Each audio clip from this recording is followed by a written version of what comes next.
Nous allons commencer par les premières propriétés importantes. On considère donc une matrice A symétrique appartenant à Mn de R. Alors A possède au moins une valeur propre. Et les sous-espaces propres de A sont 2 à 2 orthogonaux pour le produit scalaire canonique de Mn1 de R. Le premier résultat suppose la connaissance des nombres complexes et nous allons donc l'admettre. En revanche, nous allons démontrer le deuxième point.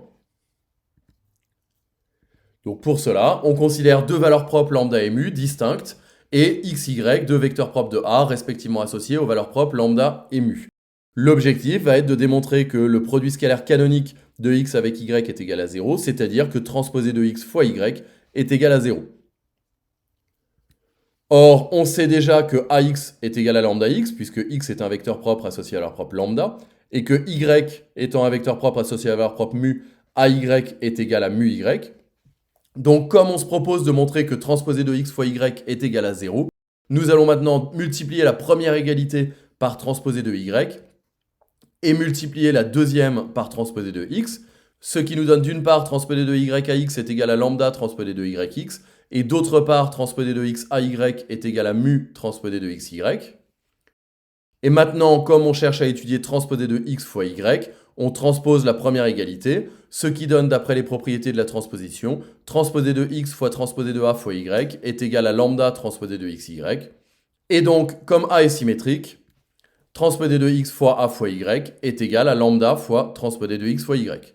Or, nous avions vu précédemment que transposé de x à y est aussi égal à mu fois transposé de xy. On en déduit que lambda transposé de xy est égal à mu fois transposé de xy. Finalement, il est temps d'utiliser le fait que lambda et mu sont distincts, et on en déduit donc que transposé de x fois y est égal à 0, ce qui est exactement ce que l'on cherchait à démontrer. Ce résultat étant vrai pour tout vecteur propre x de A associé à leur propre lambda et pour tout vecteur propre y associé à la valeur propre mu, on en déduit que le sous-espace propre de A associé à la valeur propre lambda est orthogonal au sous-espace propre de A associé à la valeur propre mu. Il est temps maintenant d'introduire le théorème principal de ce cours, à savoir le théorème spectral. On considère pour cela une matrice A symétrique réelle carrée d'ordre n. Alors tout d'abord, A est diagonalisable, mais surtout, il existe une base orthonormale de Mn1 de R pour le produit scalaire canonique formé de vecteurs propres de A, ce qui permet enfin de dire qu'il existe une matrice diagonale D et une matrice orthogonale P telle que A soit égale à PD fois transposé de P. Je rappelle en effet que dès lors que A est une matrice diagonalisable, qu'elle soit symétrique ou non, on sait qu'elle peut s'écrire sous la forme P fois D fois P-1, où P est la matrice de passage de la base canonique à une base formée de vecteurs propres de A. Alors, si on sait qu'on peut choisir une base formée de vecteurs propres de A qui soit orthonormale, alors la matrice P sera la matrice de passage de la base canonique à une base orthonormale formée de vecteurs propres de A, et donc ce sera une matrice orthogonale, puisque je le rappelle, d'une part, la base canonique de Mn1 de R est orthonormale pour le produit scalaire canonique, et d'autre part, toute matrice de passage d'une base orthonormale à une base orthonormale est une matrice orthogonale. Je vous propose maintenant de mettre cela en application au travers d'un exemple. On considère pour cela la matrice A dont tous les coefficients sont égaux à 1, sauf les coefficients diagonaux tous égaux à moins 1. A est en effet une matrice symétrique réelle, et on se propose donc de déterminer une matrice P orthogonale et une matrice D diagonale, telle que A soit égale à PD fois transposé de P. En pratique, le plus souvent la méthode sera la suivante. On commence dans un premier temps par déterminer les valeurs propres de A et leurs sous-espaces propres associés avec les méthodes usuelles vues en diagonalisation, par exemple la méthode du pivot de Gauss, par exemple en utilisant des polynômes annulateurs, par exemple en devinant des vecteurs propres, car parfois c'est possible. Pour chacun des sous-espaces propres, on détermine ensuite une base orthonormale, par exemple en utilisant la méthode d'orthonormalisation de Schmidt. On sait qu'alors, la concaténation des bases des différents sous-espaces propres sera une base de Mn1 de R puisque A est diagonalisable, et que si on a choisi des bases orthonormales pour chacun des sous-espaces propres, alors leur concaténation sera encore orthonormale, car les sous-espaces propres sont orthogonaux 2 à 2. Il s'agira ensuite de choisir pour P la matrice de passage de la base canonique à la base orthonormale formée de vecteurs propres qu'on a construite précédemment, et de choisir pour D la matrice transposée de P à P, qui est une matrice diagonale. Alors plus précisément, si on appelle x1, x2, xn les vecteurs de la base B, et lambda 1, lambda 2, lambda n les valeurs propres associées dans le même ordre, alors la matrice D sera la matrice diagonale lambda 1, lambda 2, lambda n, dont le im coefficient diagonal lambda i est la valeur propre associée au im vecteur propre de la base B, c'est-à-dire au vecteur xi. On va commencer par chercher les valeurs propres de la matrice A. Alors, on pourrait évidemment utiliser la méthode du pivot de Gauss. C'est une matrice carrée d'ordre 3, donc les calculs ne sont pas vraiment fastidieux. Cependant, on peut remarquer que la matrice est relativement simple, dans la mesure où ses coefficients sont presque tous égaux à 1 et les autres sont égaux à moins 1. Donc, on peut ici, par exemple, chercher un polynôme annulateur. On peut remarquer que A au carré est égal à moins A plus 2i, après calcul. Ce qui nous permet de dire que le polynôme x carré plus x moins 2 est un polynôme annulateur de A.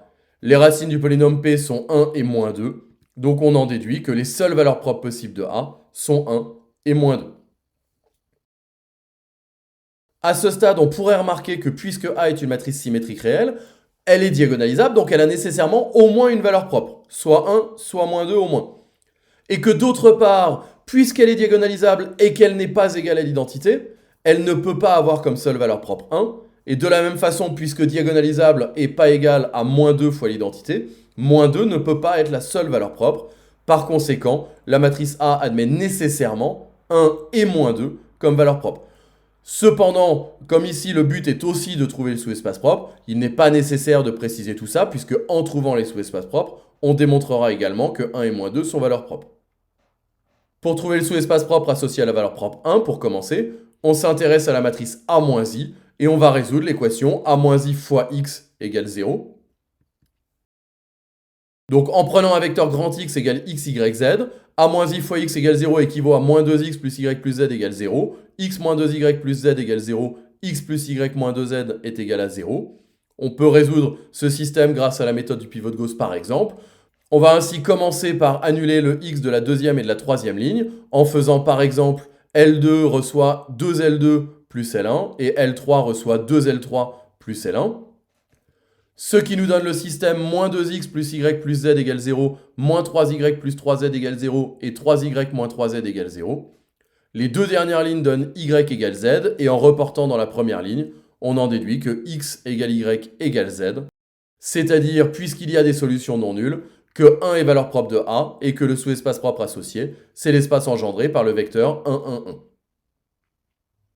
Alors, petit aparté pour remarquer qu'il n'était pas indispensable ici d'utiliser la méthode du pivot de Gauss. Dans la mesure où, en regardant la matrice A-I, on pouvait remarquer que la somme des éléments situés sur une même ligne est toujours égale à 0, ce qui permettait de dire que A-I fois le vecteur 1, 1, 1 est égal à 0, et donc que le vecteur 1, 1, 1 est un vecteur propre, associé à leur propre 1, d'une part. Et d'autre part, la matrice A-I est de rang 2, puisque les deux premières colonnes forment une famille libre, et que, grâce au fait que 1, 1, 1 est un vecteur propre, on sait qu'elle n'est pas inversible. Le fait que le rang de A-I soit égal à 2 garantit, grâce au théorème du rang, que le sous-espace propre associé à leur propre 1 est nécessairement de dimension 1, et donc connaître un vecteur propre associé à leur propre 1 suffit à conclure. Mais encore une fois, en termes de rédaction, s'agissant d'une matrice carrée d'ordre 3, le pivot de Gauss est sans doute plus efficace. Cherchons maintenant le sous-espace propre associé à la valeur propre moins 2. On pourrait évidemment reproduire le même raisonnement. Cependant, on rappelle que A est une matrice symétrique, donc on sait qu'elle est diagonalisable. Par conséquent, puisque les seules valeurs propres possibles étaient 1 et moins 2, on en déduit que moins 2 est nécessairement valeur propre, puisque le sous-espace propre de A associé à la valeur propre 1 était de dimension 1. Donc d'une part que moins 2 est nécessairement valeur propre, et d'autre part, toujours parce que A est symétrique réel, que le sous-espace propre associé à la valeur propre moins 2 est l'orthogonale du sous-espace propre associé à la propre 1, puisque, je rappelle, les sous-espaces propres d'une matrice symétrique réelle sont supplémentaires et orthogonaux.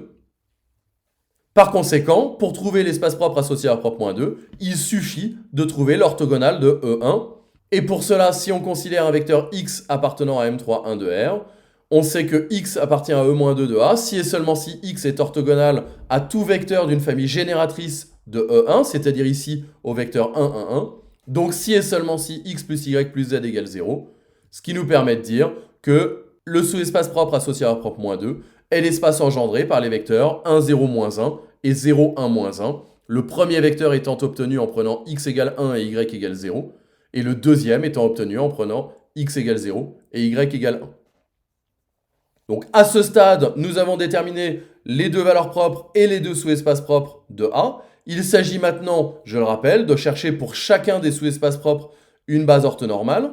Commençons tout d'abord par le sous-espace propre associé à la valeur propre 1.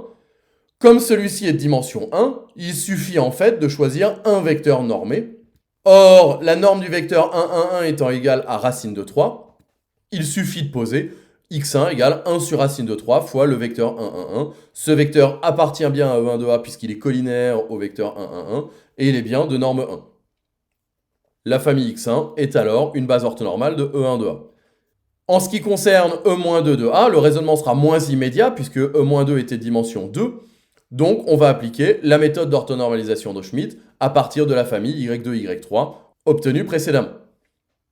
Donc, on commence tout d'abord par normer le vecteur Y2, c'est-à-dire poser x2 égale 1 sur norme de Y2 fois Y2, donc 1 sur racine de 2 fois le vecteur 1, 0, moins 1. Et ensuite, il va s'agir de trouver un vecteur x3 combinaison linéaire de x2 et Y3 qui soit orthogonal à x2 et qui soit de norme 1. Alors pour simplifier, on va commencer déjà par chercher un vecteur orthogonal à x2 et ensuite on normera ce vecteur. Donc pour que le vecteur y3 plus ax2 soit orthogonal à x2, il suffit que le produit scalaire de y3 plus ax2 avec x2 soit égal à 0. Or par bilinéarité du produit scalaire, ce produit scalaire est égal à y3 scalaire x2 plus a fois norme de x2 au carré. Et puisque y3 était 0, 1, moins 1 et x2 égale 1 sur racine de 2, 1, 0, moins 1, le produit scalaire de y3 avec x2 est égal à 1 sur racine de 2, tandis que la norme de x2 est égale à 1. Je rappelle qu'on cherchait un vecteur qui soit orthogonal à x2, donc on souhaite que ce produit scalaire soit égal à 0. Pour cette raison, on va prendre a égale moins 1 sur racine de 2 et poser y3' égale y3 moins 1 sur racine de 2x2, c'est-à-dire 1 demi fois moins 1, 2, moins 1. À ce stade, on a donc construit un vecteur y3' orthogonal à x2 et appartenant à l'espace engendré par y2, y3. Autrement dit, on sait déjà que la famille x2, y3' est une famille orthogonale de vecteurs de E-2 de A. Comme E-2 de A était de dimension 2 et qu'on a une famille orthogonale formée de vecteurs non nuls, on sait que c'est une base orthogonale. Il suffit maintenant de normer le dernier vecteur. Or, la norme de y3 est égale à racine de 6 sur 2. Donc, on pose x3 égale 1 sur norme de y3' fois y3', c'est-à-dire 1 sur racine de 6 fois moins 1, 2, moins 1. Et on peut conclure que la famille x2, x3 ainsi construite est une base orthonormale de E-2 de A. Par conséquent, on a trouvé une base orthonormale de chacun des sous-espaces propres de A associés respectivement aux valeurs propres 1 et moins 2. Et donc, la concaténation de ces bases est une base orthonormale de M3A de R formée de vecteurs propres de A. Et on peut donc dire que A est égal à PD transposé de P, avec P la matrice de passage de la base canonique à la base x1, x2, x3, autrement dit la matrice dont les colonnes sont égales respectivement à x1, x2 et x3, et la matrice D est la matrice diagonale dont les coefficients diagonaux sont les valeurs propres de A, rangées dans le même ordre que les vecteurs propres, c'est-à-dire le premier coefficient diagonal est 1 puisque x1 était un vecteur propre associé à la valeur propre 1, et les deux derniers sont moins 2 puisque x2 et x3 étaient des vecteurs propres associés à la valeur propre moins 2. Voilà, donc en pratique, quand on cherchera à diagonaliser une matrice A en base orthonormale, c'est-à-dire à écrire une matrice A sous la forme PD transposée de P, la démarche sera en général celle-ci. On commence par chercher les sous-espaces propres et les valeurs propres avec les méthodes habituelles. Et ensuite, pour chacun des sous-espaces propres, on applique la méthode d'orthonormalisation de Schmidt pour trouver une base orthonormale. Et enfin, on choisit la concaténation de ces bases pour avoir une base orthonormale de Mn1 de R formée de vecteurs propres de A.